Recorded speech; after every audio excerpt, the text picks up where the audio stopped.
வணக்கம் அனைவருக்கும். இதுக்கு முன்னாடி வீடியோவில் என்ன பார்த்துருந்தோம்னா, நம்ம புதுசாக இந்த வருஷத்தில் எப்படி படிக்க ஸ்டார்ட் பண்ணணும், யார் யார் எப்படி படிக்க ஸ்டார்ட் பண்ணணும் அப்படிங்கிறத பார்த்துருந்தோம். ஸோ இதில் நம்ம இந்த வருஷத்துக்கான குரூப் 4 ஒரு டார்கெட்டாக வச்சு அதுக்கு என்னென்னலாம் பண்ணலாம், இதுக்கப்புறம் எப்படி கொண்டு போகலாம், எப்படிலாம் படிக்கலாம் அப்படி எல்லாத்தையுமே மொத்தமாக பார்க்க போகிறோம். கண்டினியூஸாக நிறைய வீடியோஸ் பார்க்க போகிறோம். இப்போது ஃபஸ்ட்டு பேசிக் என்னென்னு பார்த்தீங்கன்னா சிலபஸ் தான். சிலபஸை நம்ம டீகோட் பண்ணலாம். சிலபஸில் என்னென்ன இருக்குதுன்னு தெரிஞ்சுக்கலாம். சிலபஸோட பிடிஎஃப் லிங்க்கையும் டிஸ்கிரிப்ஷனில் கொடுக்குறேன், பார்த்துக்கோங்க. அதை டவுன்லோட் பண்ணி வச்சுட்டு பாருங்கள் எப்படி சிலபஸில் என்னென்ன இருக்குது. இது என்ன சிலபஸ் அப்படின்னு பார்த்தீங்கன்னா குரூப் 4 ப்ரிலிம்ஸ், அதாவது குரூப் 4ல் ஒரே எக்ஸாம் தான், சிங்கிள் எக்ஸாமுக்கான சிலபஸ். இதே சிலபஸ் தான் குரூப் 2A ப்ரிலிம்ஸுக்கும் இருக்க போகுது, சரிங்களா? ஸோ தமிழ் இருக்கிறவங்களுக்கு அப்படி பார்த்துக்கிறப்போ அந்த சிலபஸ் என்னென்னலாம் இருக்குது, அப்போ அதுக்கு என்னென்னலாம் படிக்கணும், வெளியே என்னென்ன சோர்ஸ்லாம் இருக்குது, இது எல்லாத்தையுமே இதில் ஒரு மொத்தமாக பார்க்கலாம். சிலபஸ் எதனால் முக்கியம் அப்படின்னு பார்த்தோம்னா, நம்ம எடுத்த உடனே ரேண்டமாக புக்கை வச்சு ஏதோ ஒன்று ஏனாதோனோ அப்படின்னு படிச்சுட்டு போனோம்னா நம்ம மாடால் போயிட்டுருப்போம். சிலபஸில் பாதியை பார்த்தோமா பார்க்கலையா, கவர் பண்ணாமா எட்டமானே தெரியாது. இது ஒரு பாயிண்ட்டு. இன்னொன்று என்னென்னு பார்த்தீங்கன்னா, இப்போ நீங்கள் புக்கில் எல்லா யூனிட்டையுமே படிக்கணும்னு அவசியம் கிடையாது. சிலபஸ் நீங்கள் ஒன்ஸ் ரீட் பண்ணி வச்சுருக்கீங்க, அதில் என்னென்ன இருக்குதுன்னு தெரிஞ்சு வச்சுருக்கீங்கன்னா அது புக்கில் அந்த வார்த்தை வந்தால் அது யூனிட்டாகவே இருக்கும், ஒரு லெசனாகவே இருக்கும். அப்போ அது வந்தால் அப்போ அதெல்லாம் அதில் இருக்குதுன்னு உங்களுக்கு அப்போ தான் தெரியும். சிலபஸ் நீங்கள் பார்த்துருந்தீங்கன்னா தான் அது என்னென்ன இருக்குது புக்கை படிக்கும்போது அது தெரியும். அவுட் சோர்ஸ் புக்கை படித்தாலும் சரி, இல்லை யூடியூப்பில் ஒரு கிளாஸ் பார்த்து நோட்ஸ் எடுத்தாலும் சரி, இது இந்த சிலபஸ்க்குள்ளே அடங்கும். என்னென்ன இப்போது ஒரு தமிழ்நாடு அட்மினிஸ்ட்ரேஷனும் இல்லை தமிழ்நாடு எக்கனாமிக்ஸும் எக்கனாமி யூனிட் ரெண்டுமே மிக்சடு தான். இதுவும் இப்போ ஜியாகிரஃபியில் உள்ள ஒரு பாதி யூனிட் எக்கனாமிக்கோடு சேர்ந்தது தான். அப்போ அதெல்லாமே அப்போ தான் தெரியும், நீங்கள் சிலபஸ் பார்த்தீங்கன்னா தான் தெரியும். ஸோ நம்ம தெளிவாக சிலபஸை பார்க்க போகிறோம். அதுக்கப்புறமா அடுத்தடுத்து எப்படி படிக்கலாம், என்னென்ன பண்ணலாம் அப்படிங்கிறதையும் கண்டினியூஸாக வீடியோவில் சொல்ல போகிறோம். ஸோ இது நம்மளோட டார்கெட் குரூப் 4 2026. ஸோ நாம் தமிழ் வெர்ஷனே பார்த்துடலாம். இது குரூப் 4 தமிழ்நாடு ஒருங்கிணைந்த குடிமை பணிகள் தேர்வு 4 சிலபஸ், சரிங்களா? இதில் என்ன இருக்குதுன்னு பார்த்தீங்கன்னா, தமிழ் ப்ளஸ்ஸு ஜிஎஸ் இருக்க போது, தமிழ் 100 மார்க்குக்கு இருக்க போது, பார்த்திங்கன்னா தமிழ் 100 மார்க்கு, ஜிஎஸ்ஸு 75 மார்க்கு. அது இல்லாமல் திறனறிவும் மனக்கணக்கும் நுண்ணறிவு அப்படின்னா ஆப்டிடியூட் அண்ட் ரீசனிங் ஒரு 25 மார்க்குக்கு இருக்க போகுது. ஸோ இது நம்ம பொது அறிவு ஜிஎஸ்க்கான சிலபஸ் பார்க்கலாம். ஏன்னா இந்த ஜிஎஸ் தான் மேஜர் ரோல், சரிங்களா? தமிழ் 100 மார்க் இதில் மேஜர் ரோல். நீங்கள் 2A அது மாதிரி போனீங்கன்னா, அது மெயின்ஸ் போனீங்கன்னா ஜிஎஸ் ரொம்ப ரொம்ப முக்கியம். ஸோ ஃபஸ்ட்டு பார்த்தீங்கன்னா பொது அறிவியல். இப்போ இதில் மொத்தம் எத்தனை இருக்குன்னு பார்த்தீங்கன்னா, பொது அறிவியல், புவியியல், இந்தியாவின் வரலாறு பண்பாடு மற்றும் இந்திய தேசிய இயக்கம், இந்திய ஆட்சியியல், இந்திய பொருளாதாரம் மற்றும் தமிழ்நாட்டில் வளர்ச்சி நிர்வாகம், தமிழ்நாட்டின் வரலாறு பண்பாடு மரபு, சமூக அரசியல் இயக்கங்கள். மொத்தம் 6 யூனிட் இருக்குது. இந்த 6 யூனிட்டில் ஒரு யூனிட்லேருந்து எவ்வளோ கொஷின் கேட்பாங்க அப்படின்னு மார்க் பண்ணியிருப்பாங்க. அதை பொறுத்து தான் நீங்கள் ஃபஸ்ட்டு எதை படிக்கணும், அடுத்தடுத்து எதை படிக்கணும் அப்படின்னு நீங்கள் வச்சுக்கணும். ஸோ என்னை பொறுத்த வரைக்கும் இது யார் எப்படி பண்ணுறாங்கன்னு தெரியாது. சயின்ஸு கடைசியாக படிங்க. சயின்ஸுக்கு அவ்வளோ இம்பார்ட்டன்ஸ் கொடுத்து ரொம்ப ப்ரியாரிட்டியாக படிக்க வேண்டாம், சரிங்களா? சயின்ஸுமே எப்படி இருக்கும்னா, நீங்கள் 6ஆவதுலேருந்து 10ஆவது வரைக்கும் படித்த அந்த சயின்ஸ் புக்கில் இருக்கிற யூனிட்டை தான் அப்படியே தூக்கி நீங்கள் கொடுத்துருப்பாங்க. ஸோ பேசிக் எக்ஸாம்பிள் பார்த்தீங்கன்னா, பேரண்டம் அப்படின்னு ஒரு யூனிட் இருக்கும், அளவீடுகள்னு ஒரு யூனிட் இருக்கும், இயக்கவியல்னு ஒரு யூனிட் இருக்கும்.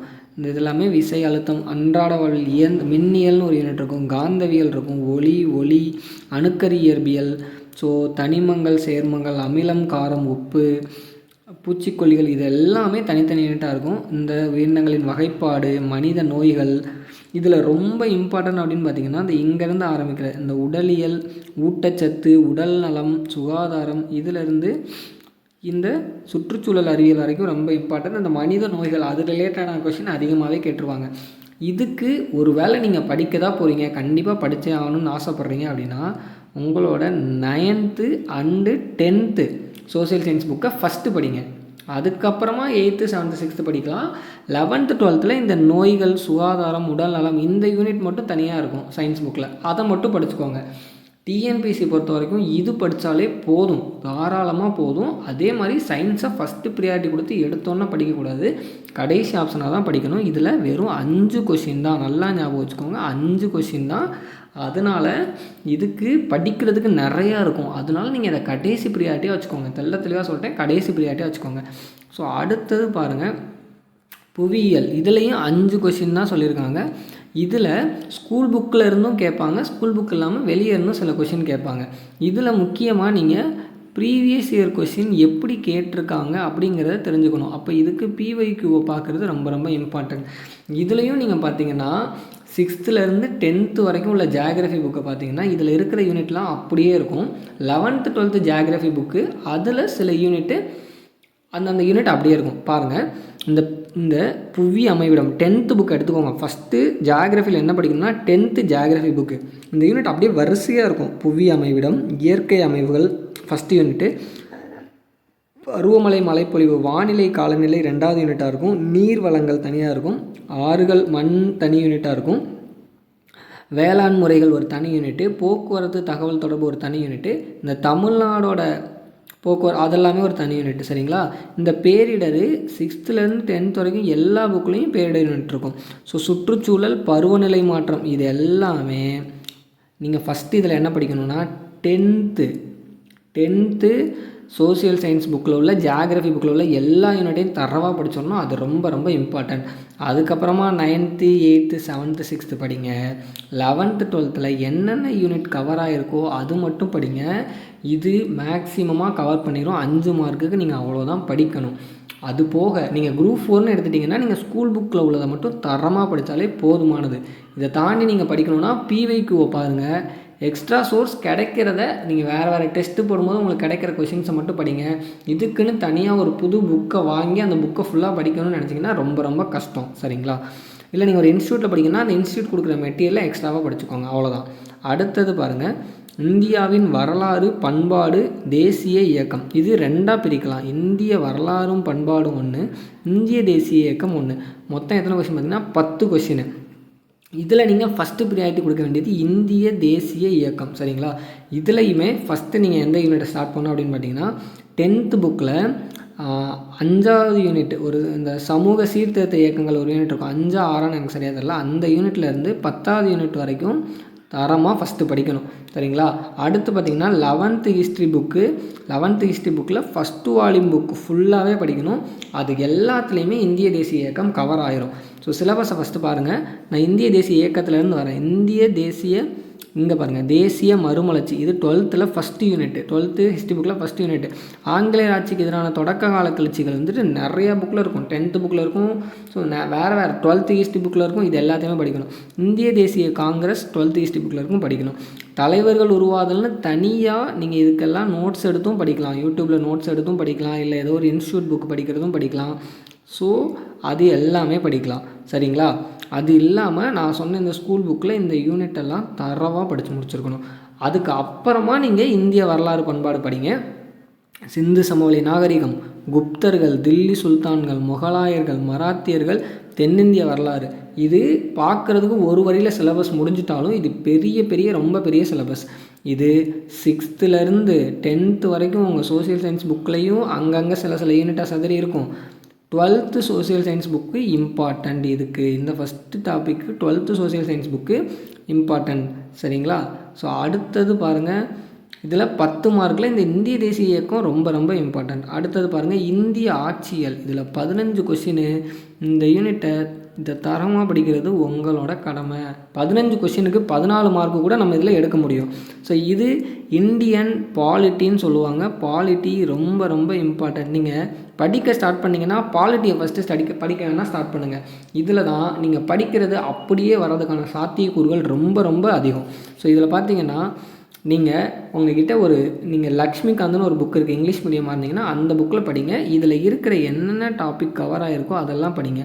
ஸோ இது இந்தியன் பொலிட்டிக்கல் சயின்ஸ்னு சொல்லி ஸ்கூல் புக் இருக்குது. ஆனால் அந்த ஸ்கூல் புக்கில் டிரான்ஸ்லேஷன்லாம் நிறையா உங்களுக்கு குழப்புற மாதிரி இருக்கும், ஒரு கோர்வையாக இருக்காது. ஸோ இதுக்கு மட்டும் நீங்கள் பாலிட்டிக்கு எந்த இன்ஸ்டியூட் புக்கு கிடைக்குதோ ஏதோ ஒரு அவுட் சோர்ஸ் புக்கை வாங்கி படிங்க தமிழுக்கு.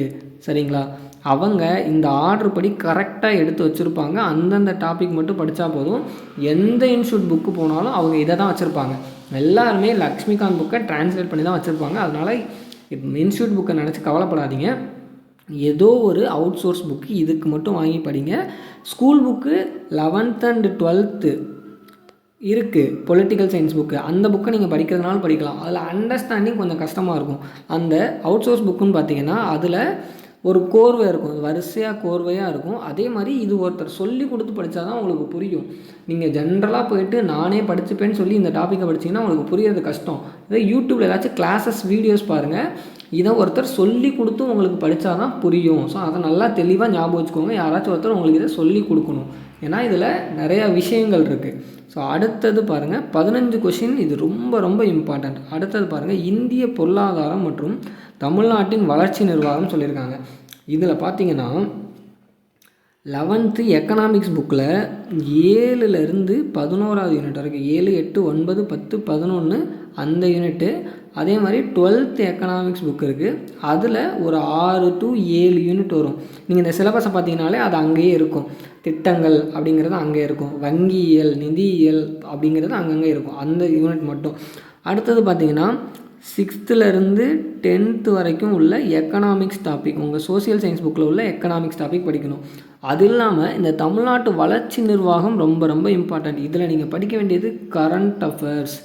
கரண்ட்டாக தமிழ்நாடு என்னென்ன ஸ்கீம் பண்ணிகிட்ருக்காங்க, மருத்துவத்துறையில் என்ன பண்ணுறாங்க, சமூக சேவைகள் துறையில் என்ன பண்ணுறாங்க, சமூக நலத்துறையில் என்ன பண்ணுறாங்க, கல்வித்துறையில் என்ன பண்ணுறாங்க, என்னென்ன ஸ்கீம் இருக்குது, அதோட பயனாளிகள் எத்தனை பேர், எவ்வளோ அமௌண்ட் அதுக்கு ஒதுக்கீடு பண்ணியிருக்காங்க, ஸோ அது யார் யாருக்கு போய் சேருது, யார் யாருக்கு போய் சேராது, இது எல்லாமே நீங்கள் தரவாக இருக்கணும். தமிழ்நாடு கவர்மெண்ட் என்னென்ன அவார்டு வாங்கியிருக்காங்க, என்னென்ன திட்டத்துக்கு அவார்டு வாங்கியிருக்காங்க, ஸோ அது எல்லாமே நீங்கள் தரவாக படிக்கணும். ஸோ பாருங்கள், பொருளாதாரம் பொறுத்த வரைக்கும் நீங்கள் ஸ்கூல் புக்ஸை படிங்க. 6th-லேருந்து 10th வரைக்கும் எக்கனாமிக்ஸு, 11th 12th எக்கனாமிக்ஸு நான் சொன்ன இந்த யூனிட் எல்லாமே இதுதான்.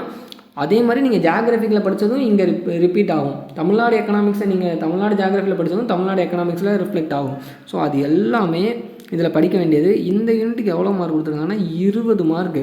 நீங்கள் பார்த்தீங்கன்னா பாலிட்டியில் ஒரு 15, இதில் ஒரு 20. அப்போ இது ரொம்ப ரொம்ப இம்பார்ட்டண்ட்டாக நீங்கள் படிக்க வேண்டிய இடம்.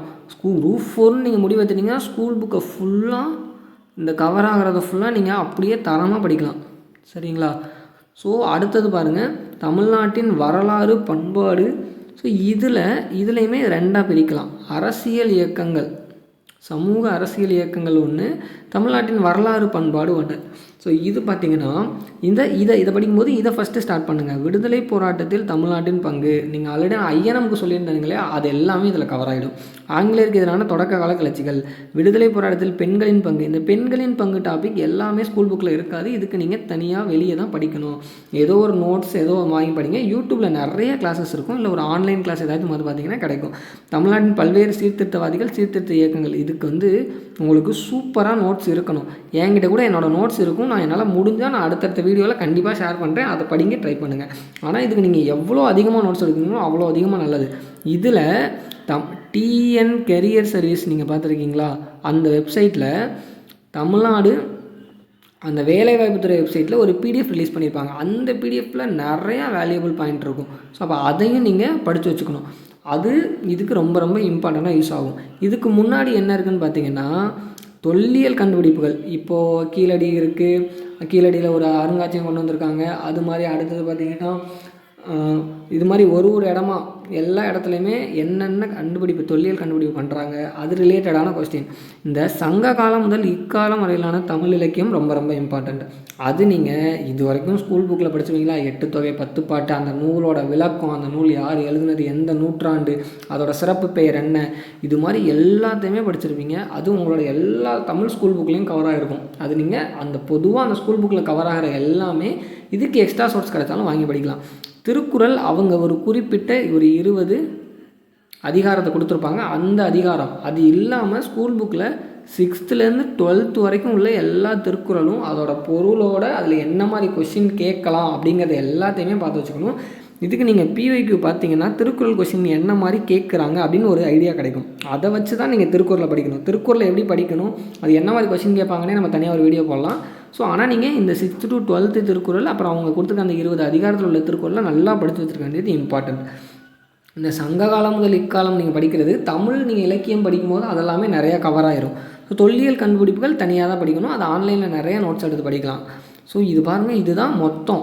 இதில் நீங்கள் இம்பார்ட்டன்ட் கொடுத்து படிக்க வேண்டியது எது ஃபஸ்ட்டு படிக்கணும்னு பார்த்தீங்கன்னா, என்னை பொறுத்த வரைக்கும் இந்த யூனிட்டை ஃபஸ்ட்டு படிங்க, சரிங்களா? அடுத்ததாக இந்திய பொருளாதாரம், இதை வச்சுக்கலாம். இந்திய பொருளாதாரம் மற்றும் தமிழ்நாட்டு வளர்ச்சி நிர்வாகம். ஆனால் இதுக்கு நீங்கள் நிறையா வெளியே தேடி படிக்கிற மாதிரி இருக்கும். அடுத்து இந்த பாலிட்டி 3 வச்சுக்கோங்க. அடுத்தது பார்த்திங்கன்னா இந்திய தேசிய இயக்கம், இதை 4வது வச்சுக்கோங்க. அதுலேயே இந்திய வரலாறு அப்புறமா, அதுக்கப்புறமா 5வது இந்திய புவியியல், 6வது இந்த பொது அறிவியல். ஸோ இது தனி மொத்தமாகவே. அந்த மேக்ஸுக்கு பார்த்திங்கன்னா, இப்போ மேக்ஸை 7வது 8வதாக படிக்கணுமா அப்படின்னு கேட்டிங்கன்னா கிடையாது. மேக்ஸுக்கு நீங்கள் தனியாகவே ஒரு டைம் டெய்லியுமே கொடுக்கணும். மேக்ஸை பொறுத்த வரைக்கும் எனக்கு மேக்ஸ் வராது, கஷ்டம் அப்படின்னு யோசிக்கிறீங்க. மேக்ஸ் இது ரீசனிங்கு ரொம்ப பேசிக் தான், 10th லெவல் தான், ஷோராக இது 10th லெவல் தான். ஆனால் ரீசனிங் கொஞ்சம் கஷ்டமாக இருக்கும். ஸோ அப்போது இதுக்கு ஒரு கிளாஸ் உங்களுக்கு கண்டிப்பாக வேணும், ஒரு அசிஸ்டன்ஸ் உங்களுக்கு கண்டிப்பாக வேணும். அப்போது நீங்கள் அதுக்கு என்ன பண்ணுறீங்கன்னா, ஒரு ஆன்லைன் ஏதோ ஒரு கிளாஸ் இல்லையா, யூடியூப்பில் நீங்கள் தெளிவாக பார்த்து நோட்ஸ் எடுக்கணும். ரேண்டமாக பார்த்து எடுப்பீங்க, அதெல்லாம் தப்பாக போகிறதுக்கும் வாய்ப்பு இருக்குது. நீங்கள் சரியாக அதை கவனிக்காமல் படிக்காமல் இருக்கிறதுக்கும் வாய்ப்பு இருக்குது.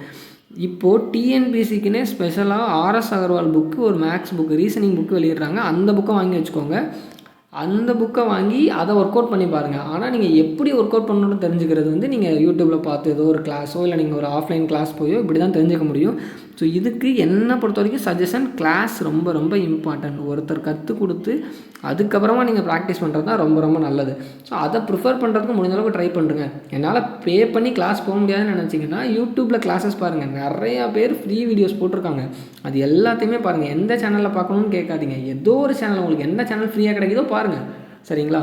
ஸோ மேக்ஸ் ரொம்ப இம்பார்ட்டன்ட். இதுக்கு நீங்கள் டெய்லி ஒரு 1 hour இல்லை 2 hours இல்லை 3 hours கண்டிப்பாக கொடுக்கணும். நீங்கள் ஒரு 10 hour ஒரு 10 மணி நேரம் படிக்கிறீங்கன்னா அதில் 3 hours மேக்ஸுக்குன்னு கொடுக்கணும், சரிங்களா? அதை நீங்கள் நோட்ஸ் எடுக்கணும், அதை நீங்கள் ஒர்க் அவுட் பண்ணி பார்க்கணும், என்னென்ன ஃபார்முலா இருக்கோ அதை தனியாக படிக்கணும். இதுக்கு கண்டிப்பாக டைம் கொடுக்கணும். இதோட இம்பார்ட்டன்ஸ் ரொம்ப அதிகம். ஸோ ஜிஎஸ் ப்ளஸ் மேக்ஸ் இது இவ்வளோ தான். இன்னொரு எடுத்தோன்னா வீடியோ பெருசாக போயிட்டே இருக்கும். நம்ம தமிழுக்கு தனியாக ஒரு வீடியோ போடலாம். தமிழ் பொறுத்த வரைக்கும் நம்ம அந்த வீடியோவில் சொல்லலாம் தெளிவாக முடிஞ்ச அளவுக்கு. ஸோ ஜிஎஸ் பொறுத்த வரைக்கும் இவ்வளோ தான். சிலபஸில் இதெல்லாம் தான் இருக்குது, இதெல்லாம் தான் இம்பார்ட்டன்ஸ் கொடுத்து படிக்கணும். இன்னும் அப்கமிங் வீடியோவில் இன்னும் தெளிவாக ஒரு யூனிட்டும் இல்லை, ஒரு புக் எடுத்து இந்த புக்கில் என்னென்ன படிக்கணும், எப்படி படிக்கணும் எல்லாத்தையுமே தெளிவாக சொல்கிறேன். நீங்கள் கண்டினியூஸாக ஃபாலோ பண்ணுங்கள்.